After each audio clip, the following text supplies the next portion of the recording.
آپ نے یہ کرنا ہے رمضان شریف میں کہ قرآن پاک زیادہ سے زیادہ پڑھنا ہے. پڑھیں گے انشاءاللہ. اگر آپ ناراض نہ ہوں تو ہم نے قرآن مجید پڑھنا بالکل ہی چھوڑ دیا. قرآن پاک کھلتا ہی نہیں, توجہ ہی نہیں, مزاج ہی نہیں. سارا دن بیت جاتا ہے, قرآن مجید نہیں کھلتا, قرآن مجید نہیں پڑھا جاتا. ایک اعظم ابو حنیفہ امام اعظم رمضان شریف کے اندر 61 قرآن مجید پڑھا کرتے تھے. کتنے؟ 60 اور 1 61. ایک قرآن شریف دن میں پڑھتے, ایک رات کو پڑھتے. پورے دن میں قرآن مجید ختم کرتے, ایک رات کو. اور آپ فرماتے ہیں 61واں قرآن مجید وہ تھا جو میں تراویحوں میں سنا کرتا تھا. 61 قرآن پاک آپ ہر رمضان میں پڑھا کرتے تھے. میری آپ سے گزارش ہے, ایک سپارہ مسجد میں پڑھیں رمضان میں, ایک سپارہ گھر میں پڑھیں. مسجد میں پڑھیں گے تو مسجد کا حق ادا ہوگا, اور گھر میں قرآن پاک کھول کے بیٹھیں گے تو بچے بھی آ کے پاس بیٹھ جائیں گے. چھوٹے چھوٹے بچے, یہ کبھی تجربہ کرنا, یہ بخشش کا ذریعہ ہے. جب آپ بچوں کی ماں سویرے سویرے بڑا اچھا دوپٹہ لے کے اور مصلی بچھا کے اور قرآن مجید کی ریل رکھ کے اور پھر اس کو خوشبو لگا کے جب کھولتی ہے نا, تو اس کی جو 2-2.5 سال کی بچی ہوتی ہے وہ بھی کہیں سے دوپٹہ ڈھونڈنے لگ جاتی ہے. وہ بھی دوپٹہ لے کے آتی ہے اور دائیں بیٹھتی ہے. اس کا جو 4 سال کا بچہ ہوتا ہے نا, اگر ابا بیٹھا ہے اور 4 سال کا بچہ بھی کہیں سے ٹوپی ڈھونڈ کے لاتا ہے, اسے پڑھنا نہیں آتا, لیکن وہ بھی آ کے نا سپارہ لے کے بیٹھ جاتا ہے. میں نے دیکھا ہے بچے تھوڑا تھوڑا ہلنے لگتے ہیں. قسم اللہ کی عزت کی, مجھے ایسے لگتا ہے کہ جب بیٹیوں کے بیچ ماں بیٹھ کے قرآن پڑھتی ہے اور جب بیٹوں کے بیچ باپ بیٹھ کے قرآن پڑھتا ہے, تو مجھے لگتا ہے خدا کے فرشتے بھی آسمان کے دروازے کھول کھول کے دیکھتے ہیں, کھول کھول کے دروازے دیکھتے ہیں کہ یہ کس طرح کا رنگ ہے کہ چھوٹا سا بچہ, توتلی زبان. مجھے وہ حدیث پڑھ لینے دو جو امام جلال الدین سیوطی نے روایت لکھی ہے. فرمایا حضرت عیسیٰ علیہ السلام میں قبر کے پاس سے گزرے تو عذاب ہو رہا تھا, چند گھنٹوں کے بعد گزرے تو وہیں رحمتوں کا نزول ہو رہا تھا. حضرت عیسیٰ عرض کرنے لگے, مولا میری مجال نہیں میں پوچھوں, چند گھنٹے پہلے یہاں عذاب تھا, اب یہیں کرم ہو رہا ہے. اللہ اب اس نے کوئی نیک عمل کیا تو ہے نہیں, قبر میں تو عمل ختم ہو جاتا ہے, اتنا کرم کیسے؟ تو رب کریم نے فرمایا موسیٰ بندہ بڑا گناہگار تھا, پاپی تھا, سزا کا حقدار تھا, پر جب انتقال اس کا ہوا تو بیوی اس سے پہلے حاملہ تھی. اس کے انتقال کے 2-4 مہینے بعد بچہ پیدا ہوا, پھر اس بیوی نے بچہ پالا. آج 4.5 سال کا بچہ مکتب گیا ہے, استاد نے بسم اللہ شریف پڑھائی ہے. اس کے بچے نے توتلی زبان پہ کہا بسم اللہ الرحمن الرحیم. تو مجھے حیا آئی ہے کہ اس بیچارے کو ابھی لفظ نہیں ادا کرنے آتے, زمین پر بیٹھ کر یہ توتلی زبان سے مجھے رحمان اور رحیم کہے اور میں اس کے باپ کو سزا دوں. بس بچے نے ایک دفعہ بسم اللہ پڑھی ہے, میں نے باپ کے سارے گناہ معاف فرما دیے. پڑھے تو اللہ 10 نیکیاں دیتا ہے, اور رمضان شریف میں 70 گنا بڑھ جاتی ہیں. تو اب ذرا ضرب دے لو بات کہاں جائے گی. تو رمضان المبارک میں قرآن پاک سے, میں نے کہا کوئی اخبار نہ دیکھو, کچھ نہ دیکھو, سارا دن بس قرآن پاک دیکھو, سارا دن قرآن مجید پڑھے, قرآن پاک سے دل لگائیں.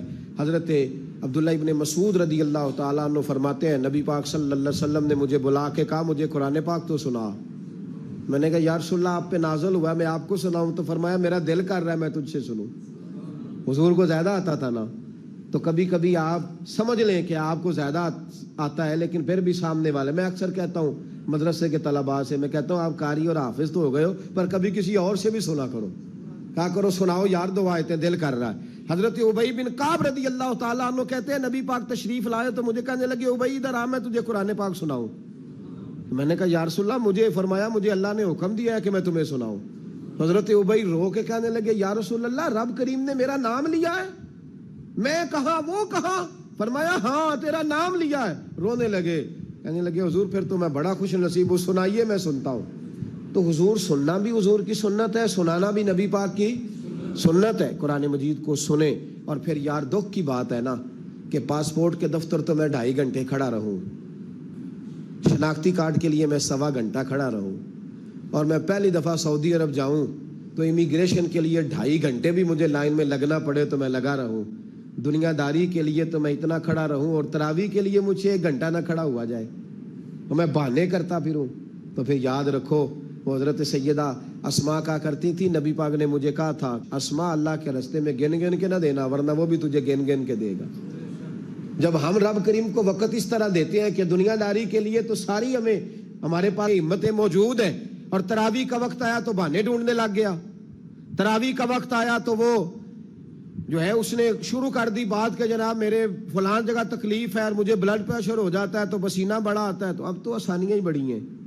صحابہ کہتے جب ہم مسجد نبوی میں نماز پڑھنے جاتے تھے، بارش ہوتی تھی تو مسجد میں پانی کھڑا ہوتا تھا، کیچڑ کھڑا بن جاتا تھا، تو ہم اپنی جھولیوں میں خشک مٹی ڈال کے لے جاتے، اپنی اپنی جگہ بچھا لیتے مٹی، اور پھر ہم نماز پڑھتے تو ہمارے پیشانیوں پر بھی مٹی لگ جاتی۔ تو ایک صحابی جھاڑ رہے تھے تو نبی پاک نے فرمایا نہ جھاڑ، جب تک چہرے پہ رہے گی فرشتے درود بھیجتے رہیں گے۔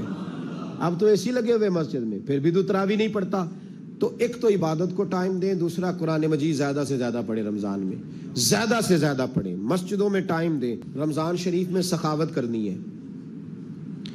حضرت انس بن مالک رضی اللہ تعالیٰ عنہ فرماتے ہیں جس طرح تیز آندھی چلتی ہے، ذرا مثال دیکھیں صحابی کی کتنی خوبصورت، فرماتے ہیں جس طرح تیز آندھی چلتی ہے نا، اس طرح رمضان میں میرے نبی کی سخاوت چلا کرتی تھی۔ نبی پاک ہر سائل کو دیتے، جو قیدی بند ہوتے نا، قیدی جنگ کے قیدی کفار، حضور انہیں بھی آزاد کر دیتے رمضان میں، فرماتے جاؤ تمہیں آزاد کیا، سخاوت کریں۔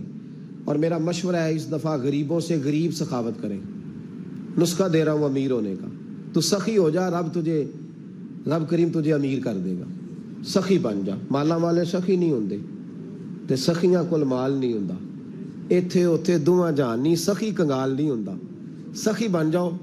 میرے نبی پاک علیہ السلام نے فرمایا بندہ کبھی بھی جیب کا سخی نہیں ہوتا، سخی وہی ہوتا ہے جو دل کا ہوتا ہے۔ غریبوں کو میرا مشورہ ہے کہ 10 روپے دو، لیکن رمضان میں روز دینا، ہر شام دینا، غریبوں کو ساتھ بٹھاؤ، روٹیاں کھلاؤ، افطاریاں کراؤ، غریبوں کے گھروں کے اندر سوٹ پہنچاؤ، مدارس کے طالب علموں کو کپڑے خرید کے دو، جو کچھ نہیں دے سکتا وہ ایک مسواک لا کے دے، ڈیوٹی کرو، اپنے دائیں بائیں غریبوں کا خیال رکھو۔ جن گھروں میں اکثر دیکھتے ہو کہ دال کا شاپر جاتا ہے، وہاں رمضان شریف میں صبح صبح گوشت پہنچاؤ، مہربانی کرو۔ غریب امیر تو کسی کو تب دے گا جب اس نے ووٹ لینے ہوں گے، وہ تو وہاں زکوٰۃ دے گا جہاں سے اسے پتا ہوگا کہ میری تعریف اچھی ہوگی، وہ تو مسجد میں اس وقت خرچ کرے گا جب اس کا نام بار بورڈ پہ لکھا جائے گا۔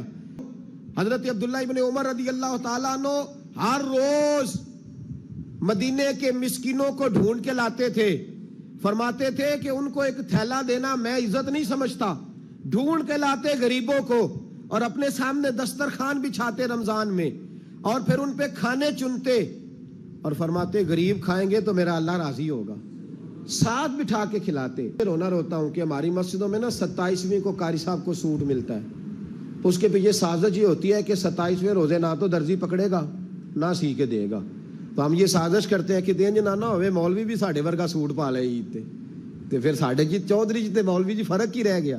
تو 27ویں کو اس لیے دیتے ہو کہ درزی نہ پکڑے، اس بیچارے کو دینا ہے تو یکم رمضان کو دو، اس کو حضرت جی میرے والا جوڑا پہن کے آپ نے تراویاں پڑھانی ہے، یہ جمعہ آپ نے میرے سوٹ سے، مہربانی کریں آپ جو آپ کے اپنے علاقے کے مسجد کے قراء ہیں، حفاظ ہیں، طالب علم ہیں، ان کو رمضان شریف سے شروع ہونے سے پہلے، اور کسی گھر میں آپ لنگر پہنچاتے ہیں 20ویں روزے تو 20 روزے تو فاقے سے انہوں نے رکھ لیے، اب آپ گھی لے کے پہنچ گئے۔ اگر رمضان کی نیت کر کے رمضان سے پہلے بھی دو گے تو اللہ رمضان جتنا ہی اجر عطا فرمائے گا۔ فطرانہ یکم رمضان کو دے دو، مہربانی کرو، تاکہ غریب کے گھر کے اندر چولہا صحیح جلے، اس کے بچے بھی کھانا صحیح کھائیں۔ میری یہ گزارش ہے کہ اگر آپ نے کسی غریب کی بچی کو کپڑا، لباس اور غریبوں کو کچھ لے کے دینا ہے تو رمضان سے پہلے لے کے دیں، تاکہ درزیوں کا ریٹ کم ہو، وہ کام جو ہے وہ جلدی ہو جائے۔ اور میری گزارش ہے مسلمانوں سے کہ اپنے سارے کام رمضان سے پہلے سمیٹ لو، اتنے قیمتی دن دوبارہ نہیں ملیں گے جو زندگی میں رمضان دوبارہ سے آ رہا ہے۔ وہ جو آخری 10 راتیں ہوتی ہیں نا رمضان کی، حضرت عائشہ صدیقہ رضی اللہ تعالیٰ عنہ فرماتی ہیں حضور ہمیں نفل کے لیے نہیں جگاتے تھے، پر رمضان کے آخری 10 دن فرماتے اٹھو، یہ سونے کا ٹائم نہیں۔ اور ہمارا وہی ٹائم سارا بازاروں میں گزر جاتا ہے، وہ جو کچھ لینے کا وقت ہے، شب قدر تلاش کرنے کا وقت ہے، وہ سارا ہم بازاروں میں گزارتے ہیں۔ ہم انشاءاللہ تعالی رمضان کی آخری 10 راتوں میں شب بیداری کریں گے، محفل کریں گے، تلاوت کریں گے، تسبیح پڑھیں گے، جو ہم سے ہو سکے گا، مسجدوں کا رخ کریں۔ سال دین کے لیے کوشش کی ضرورت ہے، سارا سال ہم جب کہیں جا کے دین کی بات کرتے ہیں تو ہمیں ایسا لگتا ہے کہ یہ لوگ بیچارے ترس رہے تھے کہ کاش کبھی پہلے ہمیں بات سننے کو ملتی۔ دین کی بات کی ہر وقت ضرورت ہے. رمضان کے اندر لوہا گرم ہوتا ہے. کیوں بھلا؟ شیطان قید ہو جاتا ہے. پہلے جب دین کا کام ہوتا ہے تو دو قوتیں آپس میں لڑتی ہیں. ہم تبلیغ کرتے ہیں، ایک دوسرے کو پیغام دیتے ہیں. شیطان جواب کے اندر کیا کرتا ہے کہ جب ہم یہاں کسی آدمی نے بات کی یا سنی تو بڑا دل نرم ہو گیا، لیکن جب گھر گئے تو شیطان نے پھر وسوسہ ڈال دی. رمضان میں ایسے نہیں ہوتا، صرف تبلیغ ہوتی ہے، شیطان قید ہوتا ہے.